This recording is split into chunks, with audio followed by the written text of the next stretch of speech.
Cerita Silat Online Channel mempersembahkan serial Pendekar Raja Wali Sakti, episode Pertarungan di Bukit Setan, bagian 1. Kicau burung riuh menyambut mentari pagi. Angin bertiup lembut mengusir kabut, titik-titik embun bak mutiara berceceran di dedaunan. Pagi yang indah menyegarkan, membuka kehidupan bagi penghuni permukaan bumi. Tapi keindahan pagi ini masih juga dirusak oleh suara teriakan-teriakan melengking dan denting senjata beradu.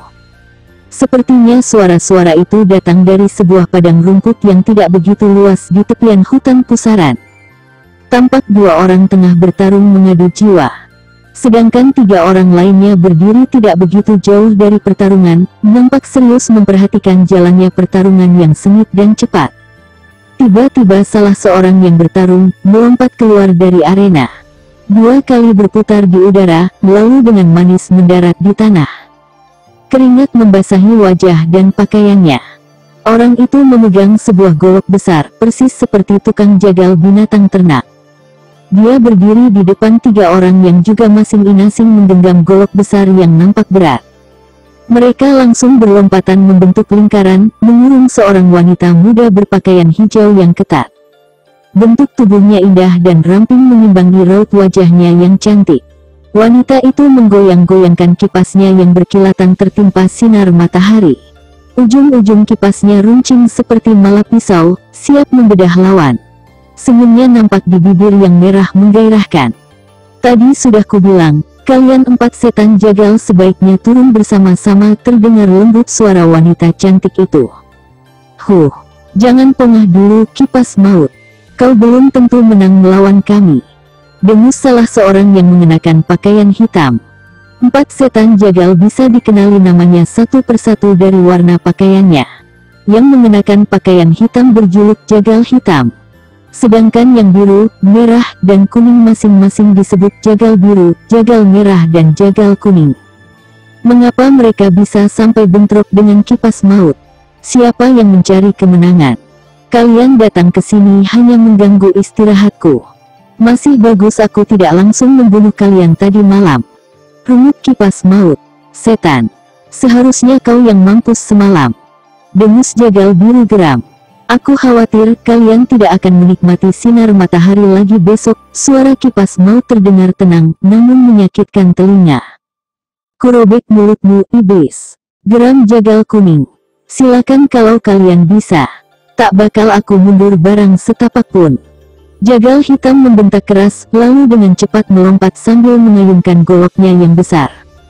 Deru angin terdengar bersamaan dengan berkelebatnya golok menyambar tubuh kipas maut. Hanya sedikit saja perempuan cantik itu memiringkan tubuhnya, sabetan golok jagal hitam lewat tanpa mengenai sasaran. Belum sempat kipas maut menarik napas lega, datang lagi serangan dari arah samping kanannya. Angin menderu keras bersamaan dengan berkelebatnya sebuah golok mengarah ke kepala. Kipas maut merundukkan kepalanya sedikit, dan golok jagal kuning lewat di atas kepalanya. Kipas maut harus berlompatan sambil jumpalitan menghindari serangan empat setan jagal yang datang beruntun bagai air bah. Namun sampai lewat 5 jurus kipas maut belum juga mengeluarkan ilmu andalannya. Tring-tring.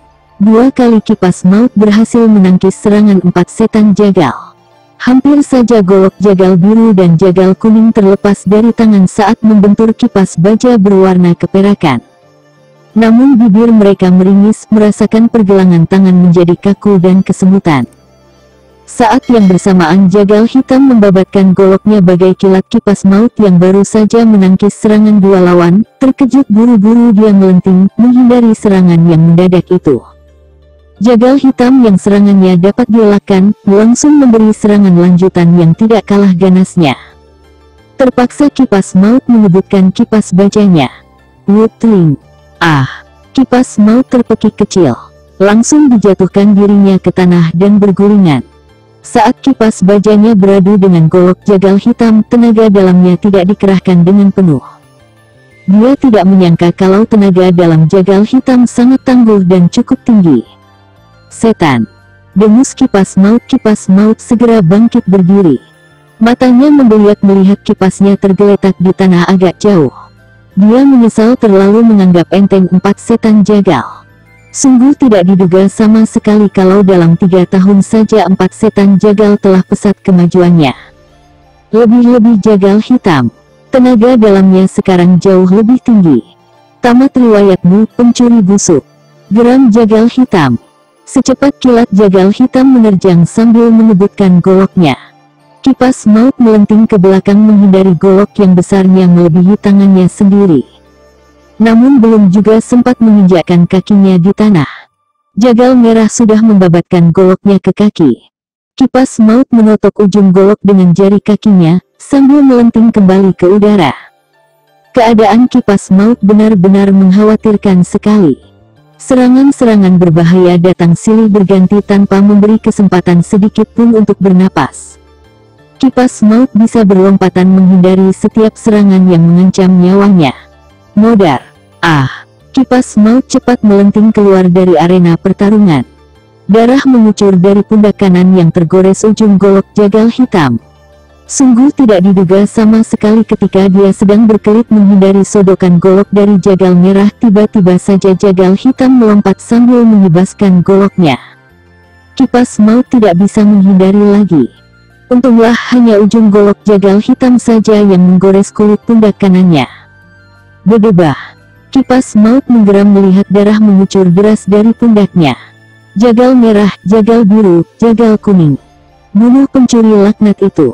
Perintah jagal hitam. Serentak ketiga orang yang mendengar perintah itu, melompat seraya mengebutkan goloknya. Jagal hitam pun langsung melompat menyerang kipas maut. Mendapat serangan dari 4 penjuru itu, kipas maut segera melenting tinggi ke udara. 4 golok melesat di bawah kaki perempuan cantik itu. Serangan 4 setan jagal tidak berhenti sampai di situ saja. Begitu kipas maut mendarat di tanah, mereka langsung menyerang dengan ganas.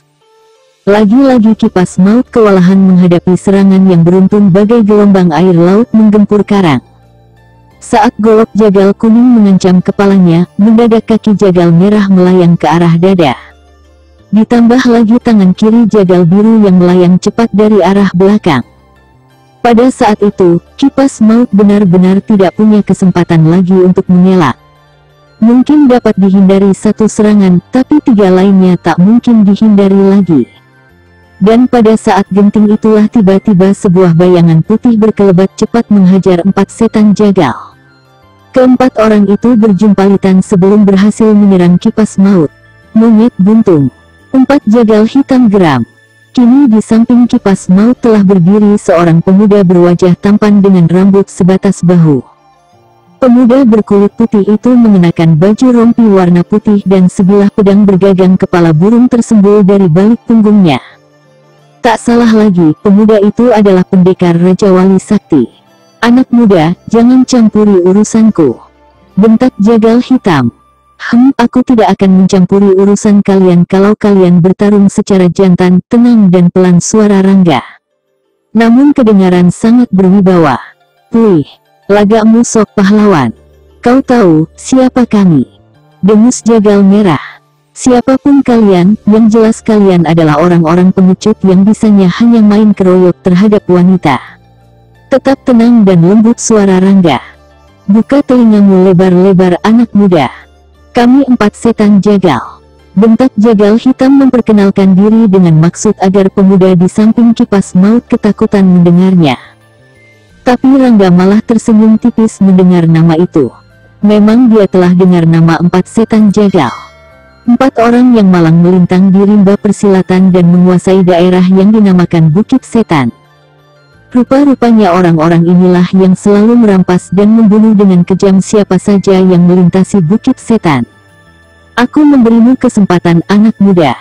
Nah, menyingkirlah dari sini, kata jagal hitam. Kalau aku tidak mau.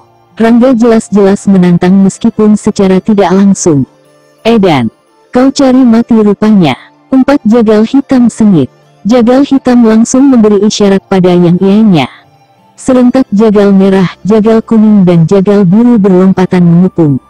Golok mereka sudah melintang di depan dada. Pendekar Raja Wali Sakti itu hanya melirik memperhatikan setiap gerakan keempat orang itu yang mengepung dari 4 penjuru. Bibirnya masih menyembunyikan senyuman tipis. "Serang!" teriak jagal hitam keras.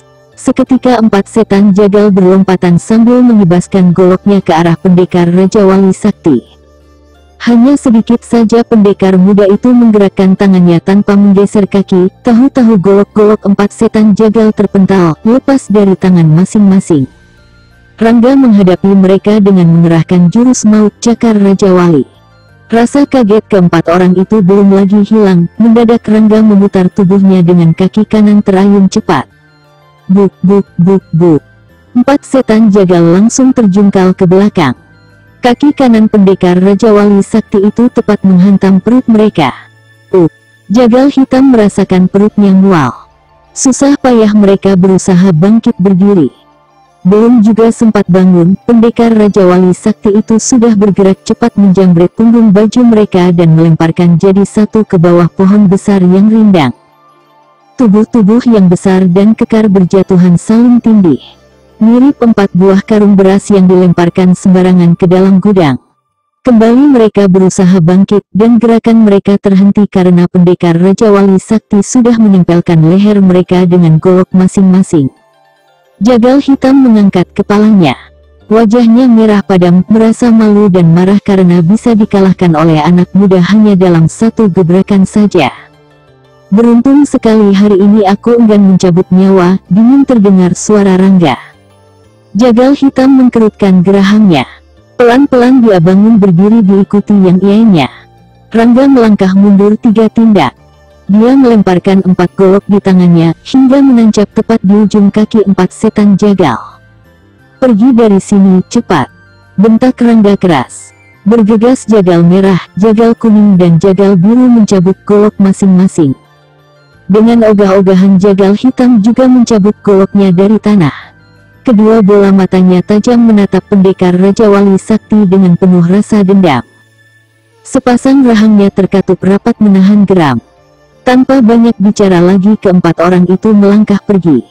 Jagal hitam membalikkan tubuhnya setelah kakinya terayun sekitar 10 langkah. Dia berdiri dengan tangan bertolak pinggang. Yang lainnya juga ikut berhenti di belakang jagal hitam. "Kipas maut, persoalan kita belum selesai," teriak jagal hitam keras. Selesai berkata, jagal hitam cepat berbalik dan berlari kencang diikuti yang lainnya. Sebentar saja mereka sudah tidak terlihat lagi. Rangga membalikkan tubuhnya lalu melangkah mendekati kipas maut yang baru saja memungut senjata kipasnya. Diselipkan kipas baja sakti itu ke pinggang. "Kau terluka. Terima kasih." Kipas maut memotong cepat sebelum Rangga selesai dengan kalimatnya. Suaranya terdengar ketus dan tampak tidak senang dirinya ditolong. "Maaf, apakah aku telah menyulitkanmu?" Rangga tidak mengerti dengan sikap gadis ini. Keningnya berkerut pertanda tengah berpikir. "Banyak," sahut kipas maut ketus. "Banyak." Rangga terkejut setengah mati. Sungguh mati pendekar Raja Wali Sakti itu tidak mengerti dengan sikap gadis cantik ini. Nyawanya sudah diselamatkan, tapi kelihatan tidak senang. Bahkan katanya malah membuat banyak kesulitan. "Kesulitan apa? Sebaiknya kau pergi dari sini, atau aku yang pergi," kata kipas maut. "Hei, tunggu!" teriak Rangga, begitu melihat kipas maut melangkah pergi. Kipas maut terus saja mengayunkan langkahnya. Rangga berlari mengejar dan mensejajarkan langkahnya dengan gadis itu. Dia masih penasaran dengan sikap kipas maut yang dirasakan sangat aneh. Pendekar Raja Wali Sakti jadi makin penasaran saja. Setiap pertanyaan dijawab ketus oleh kipas maut. Dalam sekilas tadi, sempat didengar kata-kata jagal hitam yang membuat benaknya terus bertanya-tanya. Rasanya tidak mungkin 4 setan jagal keluar dari bukit setan kalau tidak ada sesuatu yang sangat penting.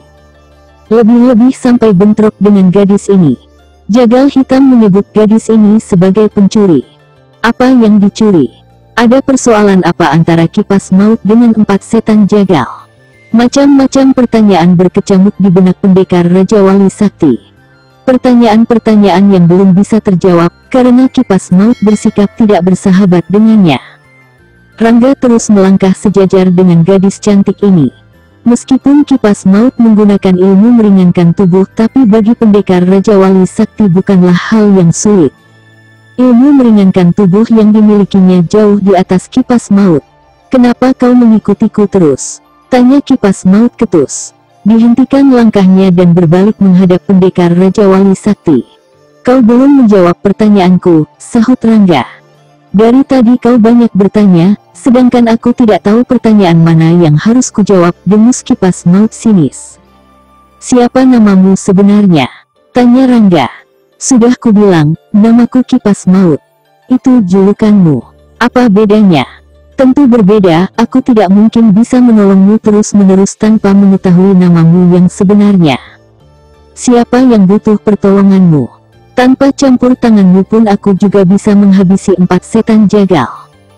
Kau hampir mampus tadi." Rangga sengit juga jadinya. "Aku tadi cuma pura-pura, aku tahu kau datang. Aku hanya ingin melihat kehebatanmu saja." "Yah, ternyata boleh juga," bedegul umpat Rangga dalam hati. Gadis ini benar-benar keras kepala, angkuh, sombong dan sedikit liar. "Siapa namamu?" tanya Kipas Maut tiba-tiba. "Rangga," sahut Rangga. "Julukanmu?" "Pendekar Raja Wali Sakti." "Julukan yang bagus. Sayang, kau hanya bisa mengalahkan cacing-cacing tanah." Kata-kata Kipas Maut terdengar mengejek, tapi Rangga hanya menghadapinya dengan senyum. Entah kenapa dia menjadi tertarik dengan sikap gadis di depannya ini. Mendadak saja ingatannya jadi terarah pada Saka Lintang, gadis pertama yang ditemuinya setelah keluar dari lembah bangkai. Dalam beberapa hal Kipas Maut memiliki persamaan dengan Saka Lintang, baik sikap maupun kecantikan wajahnya. Rangga sepertinya sedang berhadapan dengan gadis yang pertama kali sempat menggetarkan hatinya, dan tewas di tangannya pula. Hanya saja Rangga belum bisa memastikan Kipas Maut berada dalam golongan mana. "Apa yang kau lamunkan?" tegur Kipas Maut. "Oh, tidak," Rangga jadi tergagap. Seketika bayangan Saka Lintang buyar. "Kau memikirkan kekasihmu?" tebak gadis itu langsung. "Tidak," sahut Rangga cepat-cepat, terkejut juga dia mendengar dugaan itu. Tapi dia sendiri tidak tahu apakah dirinya jatuh cinta pada Saka Lintang. Kipas Maut tersenyum-senyum kecil. Dia melenggang dan menempatkan diri di bawah pohon. Enak sekali gadis itu duduk bersandar pada sebatang pohon rindang yang melindungi kulitnya dari sengatan matahari. Rangga menghampiri dan duduk depannya. Bola matanya sesekali mencuri pandang ke wajah cantik di depannya. Wajah yang putih kemerahan bagai bocah baru lahir tanpa dosa. "Kau mau menyebutkan namamu kan?" desak Rangga lagi. "Rupanya kau senang mendesak juga, ya. Baiklah, namaku Pandanwangi," sahut Kipas Maut menyebutkan nama aslinya. "Kau ada masalah dengan 4 setan jagal?" tanya Rangga lagi merasa mendapat kesempatan. "Aku tidak tahu," sahut Pandanwangi atau Kipas Maut. Pundaknya terangkat sedikit. "Kenapa bentrok dengan mereka? Iseng, edan," dengus Rangga dalam hati. Rangga memperhatikan bahu kanan Pandanwangi yang berdarah. Tangannya terulur hendak memeriksa, tapi gadis itu menepis. Rangga menarik tangannya yang sudah terulur sedikit. Matanya langsung tertuju ke bola mata gadis itu. "Kau terluka, sepertinya ada racun yang..." "Ah." Belum juga Rangga selesai bicara, mendadak Pandanwangi memekik tertahan. Seketika wajahnya memucat, tubuhnya menggigil seperti demam. Rangga segera mendekat lalu membaringkannya. Pandanwangi yang memang sudah merasakan dalam tubuhnya mengalir racun akibat luka di bahunya tidak menolak lagi pertolongan pendekar Raja Wali Sakti untuk kedua kalinya. Rupanya golok jagal hitam yang melukai bahu kanannya mengandung racun yang bekerja lambat tapi sangat berbahaya dan mematikan. Jari-jari tangan Rangga bergerak cepat menotok beberapa bagian tubuh Pandanwangi. Kemudian merobek baju di sekitar luka. Pandanwangi memekik kaget, tapi tubuhnya terasa lemas sehingga tidak bisa berbuat apa-apa lagi. Hanya matanya saja yang membeliak lebar. Rangga mencabut pisau kecil yang terselip di pinggang Pandanwangi. Baru saja akan digunakan pisau itu, Pandanwangi mencegah. "Jangan, pisau itu beracun." Rangga mengernyitkan keningnya. Diciumnya ujung mata pisau kecil itu. Keningnya semakin berkerut begitu mengetahui racun yang ada pada pisau di tangannya, sangat dahsyat dan kuat. Rasanya yang terkena tidak akan bisa tahan dalam setengah hari saja. Rangga meletakkan pisau itu di samping. Apa yang akan kau lakukan? Pekik Pandan Wangi ketika Rangga membalikkan tubuhnya. Begitu Pandan Wangi tidur tengkurap, Rangga langsung membeset bajunya. Lagi-lagi Pandan Wangi memekik tertahan. Kini kulit punggung yang putih mulus terbuka lebar. Rangga menggelengkan kepala membuang pikiran-pikiran kotor yang langsung menyergap benaknya. Agak bergetar kedua tangannya ketika menempelkan telapak tangannya ke punggung yang putih mulus itu. Rangga segera memusatkan perhatian ke tubuh Pandan Wangi melalui telapak tangannya. Asap tipis mulai mengepul dari sela-sela jari tangan pendekar Raja Wali Sakti yang menempel erat di punggung Pandan Wangi. Agak lama juga Rangga menyalurkan hawa murninya. Hup, hup, 2 kali Pandan Wangi memuntahkan darah kental kehitaman. Dari luka di bahu kanannya juga keluar darah berwarna kehitaman. Rangga terus menyalurkan hawa murni mencoba mengusir racun yang sudah menyebar ke seluruh jaringan jalan darah di tubuh gadis ini. Sedikit saja terlambat menolong, mungkin Pandan Wangi tinggal nama saja. Rangga mendesah panjang. Tangan yang menempel di punggung terlepas setelah Pandan Wangi memuntahkan darah kental kehitaman untuk ketiga kalinya. Darah yang keluar dari luka di bahu kanan juga sudah berwarna merah segar. Rangga duduk dengan wajah bersimbah keringat. Dibalikkan lagi tubuh gadis itu, dan jari-jari tangannya segera bergerak melepaskan totokan di tubuh Pandan Wangi. Rangga masih duduk mengatur napasnya. Tampak sekali kalau dia benar-benar lelah menguras hawa murni untuk mengeluarkan racun itu. Tampak gadis itu menggerak-gerakkan kepalanya sebentar. Kemudian segera bangkit duduk. Mulutnya ternganga saat melihat pakaiannya amburadul tidak karuan. Bagian pundak kanan dan punggungnya sobek. Pandan Wangi buru-buru membenahi sebisa-bisanya. Setan, apa yang telah kau lakukan? Bentak Pandan Wangi sengit. Jangan bergerak dulu. Racun di tubuhmu belum semuanya keluar, kata Rangga tidak menanggapi bentakan gadis itu. Wih, kau sudah berani menyentuh tubuhku. Kau harus mati, Rangga. Dengus Pandan Wangi. Duduk saja dulu, bersemadilah sebentar. Tenagamu belum pulih benar, masih tetap tenang dan lembut suara Rangga. Kau harus mati, Setaan, teriak Pandan Wangi. Pandan Wangi yang bergelar kipas maut langsung mencabut kipas saktinya. Kemudian diterjangnya pendekar Raja Wali Sakti dengan ganas. Namun baru juga menggebrak mendadak kedua kakinya bergetar dan jatuh ke tanah. Oh kakiku! Rintih Pandan Wangi merasakan kedua kakinya mendadak jadi lemas. Sudah kubilang, racun dalam tubuhmu belum keluar semua, kata Rangga sambil membantu Pandan Wangi duduk kembali. Tangannya mengambil kipas baja sakti yang tergeletak di tanah. Kemudian diselipkan lagi di pinggang pemiliknya. Tentu saja kipas maut jadi heran juga dengan sikap Rangga. Baru beberapa saat mereka kenal dan bertemu, tapi sudah 2 kali pendekar Raja Wali Sakti menolongnya. Apa sebenarnya yang diinginkan pemuda ini? Apakah dia juga menganggap dirinya telah berhasil mengambil kitab Naga Sewu, seperti yang ianya? Pandan Wangi jadi bertanya-tanya pada dirinya sendiri terhadap sikap Rangga. Dia jadi tidak mengerti apa yang diinginkan pendekar Raja Wali Sakti ini. Kalau bermaksud buruk tentu dengan mudah Rangga bisa membunuhnya. Apalagi dalam keadaan terluka parah begini. Pandan Wangi benar-benar tidak mengerti jadinya. Kepalanya semakin berdenyut memikirkan sikap pendekar Raja Wali Sakti yang tampan ini.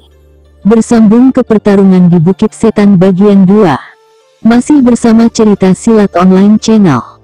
Jangan lupa like and subscribe. Terima kasih.